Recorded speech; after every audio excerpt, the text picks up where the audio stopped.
Assalamualaikum warahmatullahi wabarakatuh. Perkenalkan, nama saya Ivana Ratnasari, mahasiswa Prodi Pendidikan Ekonomi Universitas PGRI Madiun.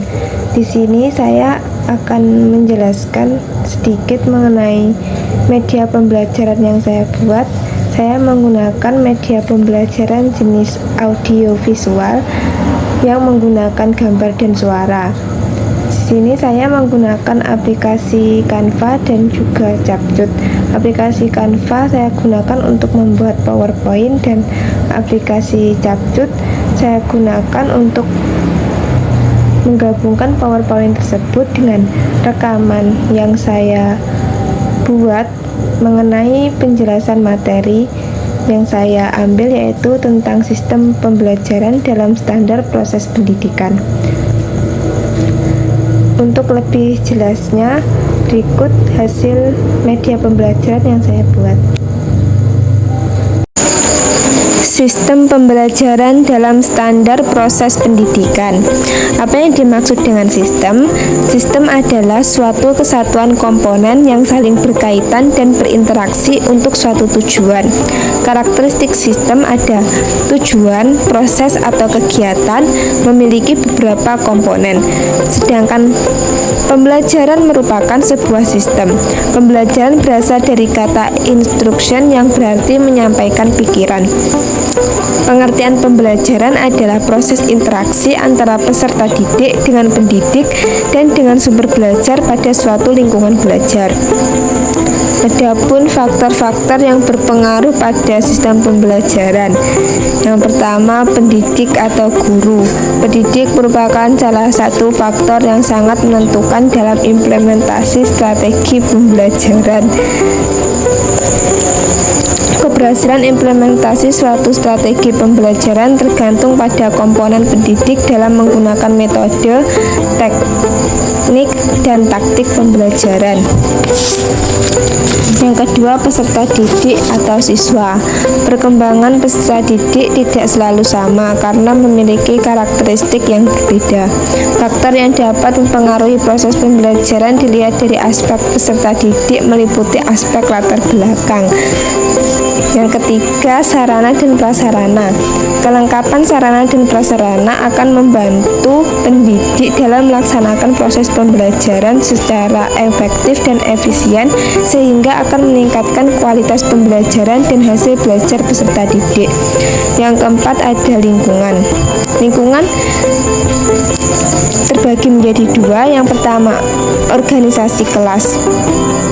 Faktor organisasi kelas akan berpengaruh pada proses pembelajaran seperti jumlah peserta didik. Yang kedua, ada iklim sosial psikologis, yaitu keharmonisan hubungan antara orang-orang yang terlibat proses pembelajaran. Apabila hubungan tersebut baik, maka akan meningkatkan motivasi, melancarkan program sekolah, meningkatkan kualitas sarana dan prasarana, sistem pembelajaran akan efektif dan efisien. Kemudian ada komponen dalam proses pembelajaran. Ada input, proses, dan output. Input seperti siswa, biaya pendidikan, dan sebagainya. Proses isinya berisi tujuan, materi, metode, media, evaluasi, dan akan menghasilkan output seperti ilmu yang didapat dari peserta didik. Lalu, tujuan dan standar kompetensi. Tujuan ini sangat penting. Yang pertama, tujuannya merancang program pembelajaran. Kedua, mengevaluasi keberhasilan proses pembelajaran. Yang ketiga, pedoman kegiatan pembelajaran. Selanjutnya ada klasifikasi tujuan. 1. Tujuan pendidikan nasional. Tujuan pendidikan nasional bersifat umum. Tujuan ini merupakan tujuan yang ingin dicapai dan didasari oleh falsafah negara Indonesia atau didasari oleh Pancasila dan tercantum dalam Undang-Undang Nomor 20 Tahun 2003 tentang sistem sistem pendidikan nasional. Yang kedua ada tujuan institusional atau lembaga. Tujuan yang ingin dicapai oleh setiap sekolah atau lembaga pendidikan. Tujuan ini bersifat konkret sesuai dengan kurikulum setiap lembaga pendidikan. Yang ketiga tujuan kurikuler. Tujuan yang ingin dicapai oleh setiap bidang studi atau mata pelajaran. Tujuan ini merupakan penjabaran dari tujuan institusional. Artinya semua tujuan kurikuler diarahkan untuk mencapai tujuan yang bersangkutan. Yang keempat ada tujuan instruksional atau pembelajaran. Tujuan ini bersifat khusus. Tujuannya menunjukkan penampilan atau keterampilan yang diharapkan sebagai hasil dari proses pembelajaran. Jadi, peserta didik harus memiliki kemampuan setelah belajar suatu mata pelajaran dalam satu kali pertemuan. Dan yang terakhir ada aspek-aspek dalam proses pembelajaran. Ada aspek kognitif, aspek psikomotorik, dan aspek afektif. Aspek kognitif adalah aspek pengetahuan, psikomotorik adalah keterampilan, dan afektif adalah sikap.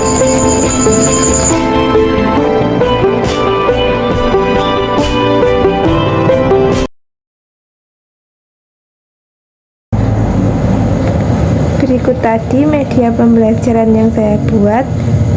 Terima kasih sudah menyaksikan, kurang lebihnya mohon maaf.